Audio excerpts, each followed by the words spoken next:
online study program. I will explain to you about debating last week.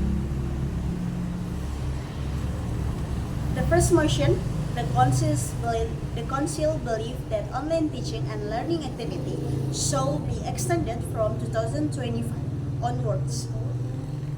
First of all, we need to understand what online teaching and learning are, which refer to educational process conducted through digital platforms and the internet. To support their arguments, the pro side show emphasizes the importance of improving technological infrastructure. They can suggest that reducing the digital divide requires a collaborative effort between the government, educational institutions, and technology companies to enhance internet access and provide affordable technology, especially in remote areas. Additionally, the first side shows stress the importance of training and professional development for teachers. Investing in training will ensure that teachers have the skill and knowledge needed to teach effectively in an online environment, ultimately improving the quality of education. They can also advocate for the development and distribution of high quality curriculum and like digital learning research. This includes educational videos, interactive modules, and collaborative tools that can enrich students' learning experience. The first side may suggest hybrid learning model that combines online and face-to-face education. This approach, this approach offers flexibility while maintaining the benefit of direct interaction between students and teachers. Furthermore, it is important for the pro side to emphasize the need for psychosocial support for students. They show stress that counseling program and virtual social activities are necessary to help students who may experience stress or isolation due to online learning.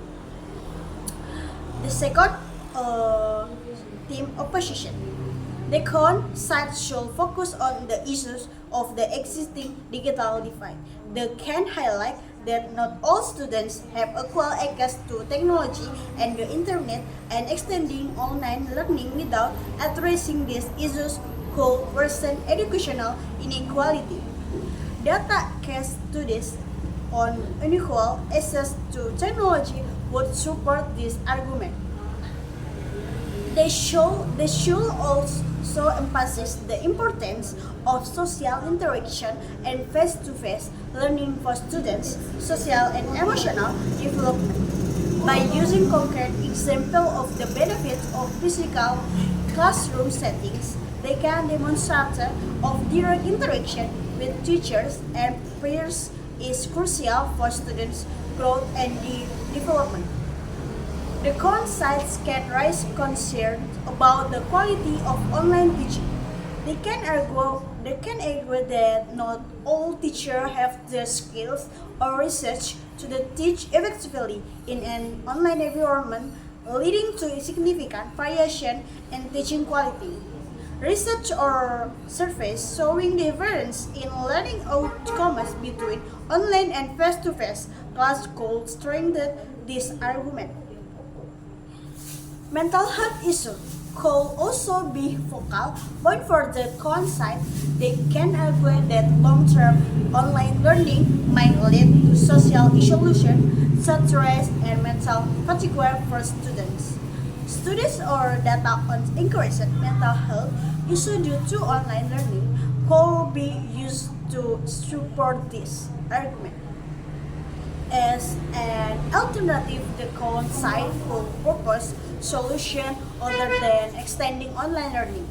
For example, they might suggest improving face-to-face educational or developing a balanced hybrid learning program that combines the benefits of both approaches. Okay, the second question.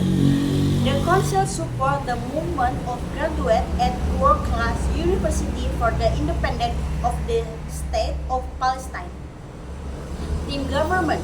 The pro side in this debate could argue that supporting the movement of university graduate for the independence of the state of Palestine is a crucial step in supporting the political and social aspiration of the Palestine people. They can emphasize that university graduates often possess a better understanding of the challenge and potential solution in the political and social context. By supporting this movement, they can help advance the vision and goals of Palestine independence in a more informed and strategic manner. They may also argue that international support for this movement, particularly from university graduates, provide greater recognition and legitimacy to the Palestine independence aspiration. This can strengthen political pressure on the other countries to recognize and support the state of Palestine. Additionally, this support could promote global solidarity and encourage more dialogue and support for a peaceful and sustainable solution. The pro side might highlight that university graduates with their educational and research backgrounds can play a crucial role in formulating policies and strategies for Palestine independence. They could contribute to the development of state institutions and infrastructure as well as help with international relations to support the independence aspiration. Team opposition. The second team opposition, the conside might argue that supporting the movement of university graduates for Palestine independence might not be fully effective or partisan. They could point out that Palestine independence is a complex issue involving many political, economic, and social factors that cannot also be resolved solely through support from university graduates. This support might not have a significant impact if not accompanied by broader diplomatic and political efforts. Additionally, the current side might highlight the risk that focusing support on a specific group such as university graduates might not reflect the needs and views of the entire Palestine society. That could argue that this movement might overlook differing opinions within various segments of the Palestine population and not consider the interests of all involved parties. The conside could also remind that there are potential risks of escalating tension or conflicts with other parties in the region that have differing views on Palestine independence. They might caution that ill-considered support could exacerbate the existing situation and prolong tensions. Finally, the conside might propose that the primary focus should be on a more inclusive and cooperative approach to achieving peace and conflict resolution involving all relevant parties in the diplomatic and negotiation process, rather than focusing solely on specific groups like universities graduates. That's all for me. Thank you.